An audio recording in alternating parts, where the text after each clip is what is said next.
Want help to grow your business? Download BRiN, the world's first business advisor in your pocket.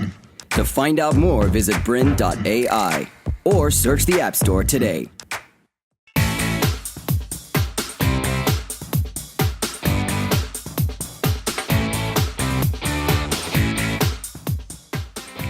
Welcome to Networking Made Simple.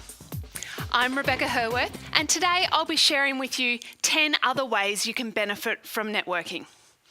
We're going to be going through my 5 reasons why you should want to network, my 3 golden rules of networking, my key 10 other ways you can benefit from networking, and then I'll be finishing off today by sharing a really personal example of how and where I've used this to rebrand my own business.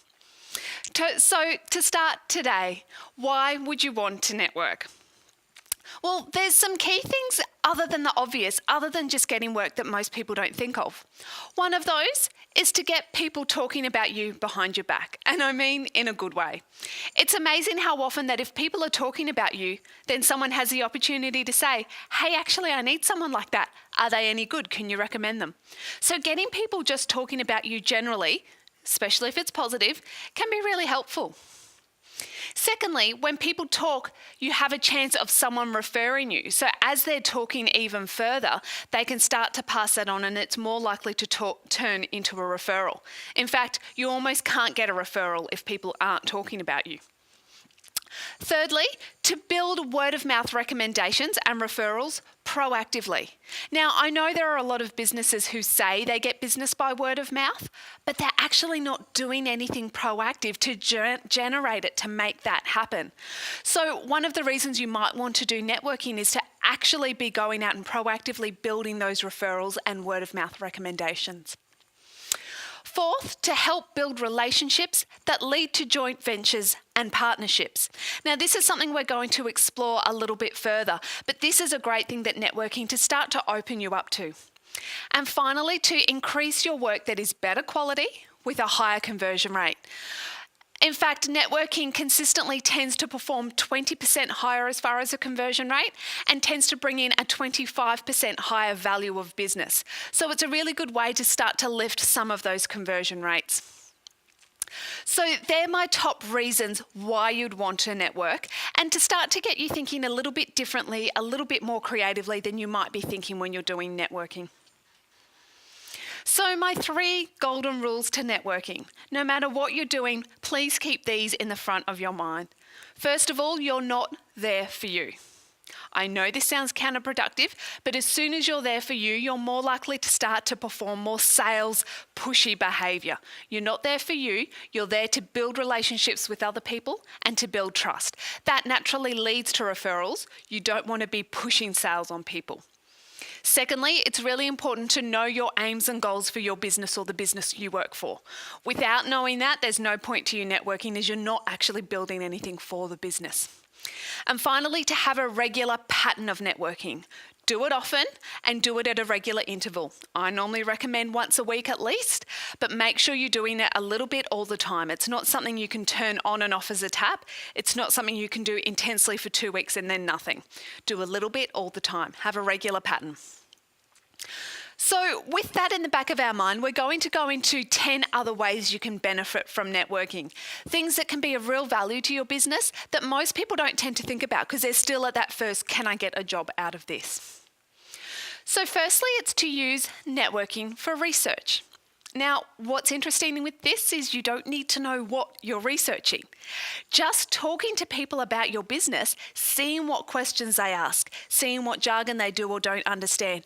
This in itself starts to give you ideas of what's going on, what attitudes people have towards your business.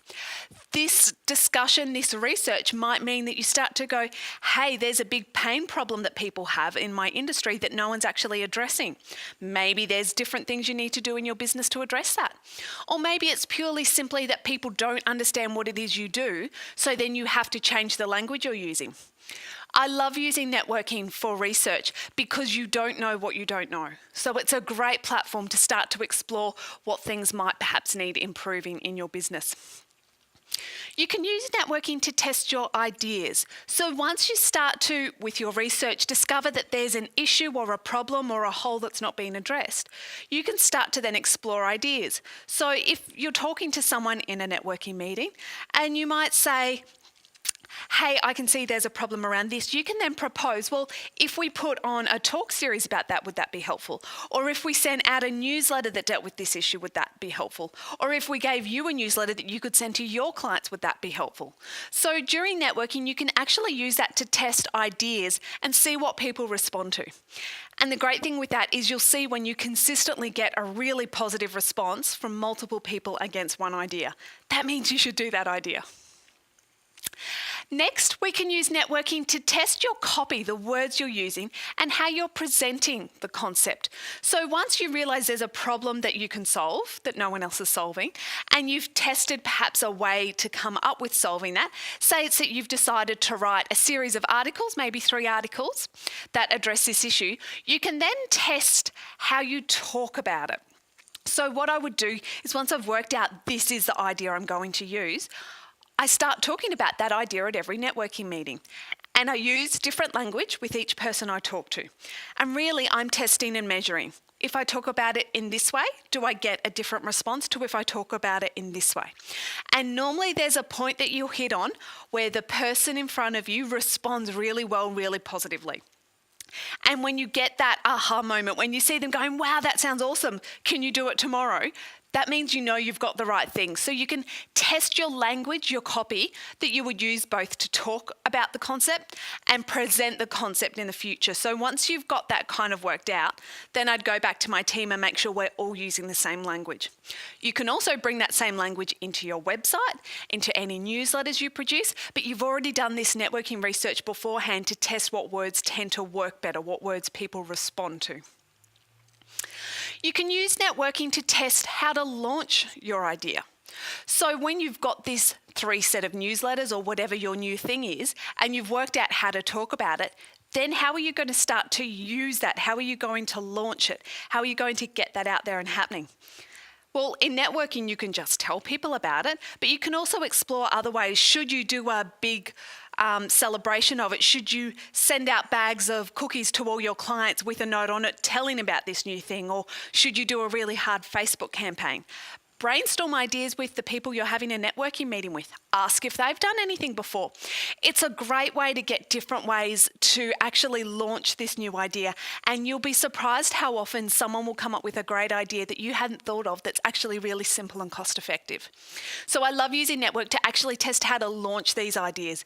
I find often when people have a great idea and find a product or service that suits it, they then forget to tell anyone that they've got it and wonder why no one buys it. So this is really important to actually launch it. Number 5 is to use networking as part of the launch.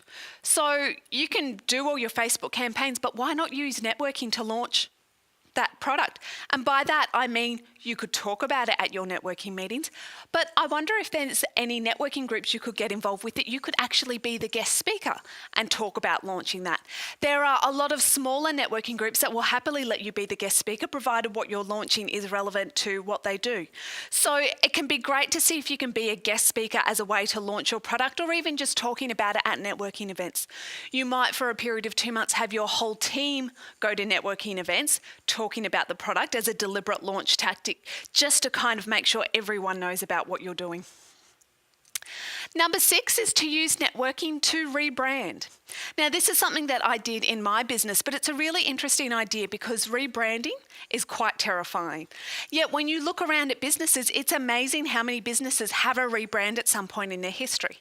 And oftentimes it seems that when the business has started, it's maybe been 1 or 2 people working from home, and it's been a lot smaller, and the idea's been just a name that's one more thing to come up with to get the business off the ground and running.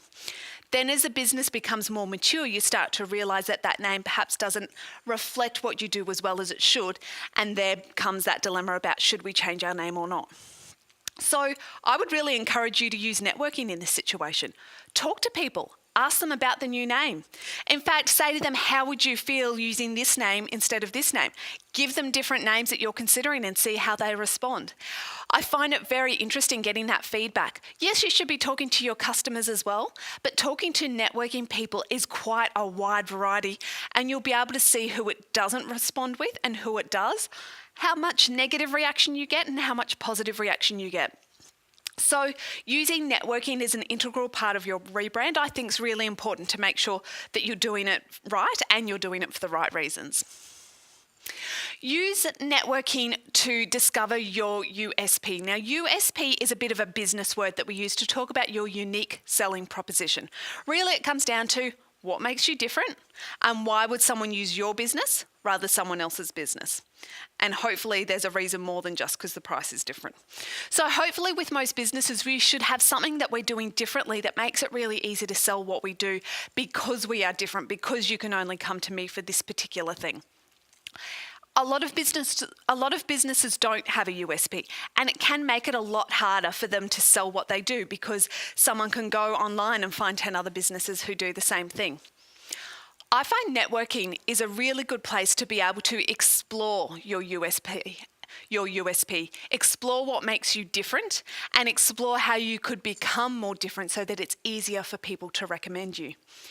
By doing this, you can explore lots of different things. So I love talking about pain points and problems. When you discuss... To continue enjoying this presentation, download BRiN, the world's first business advisor in your pocket. To find out more, visit BRiN.ai or search the App Store today.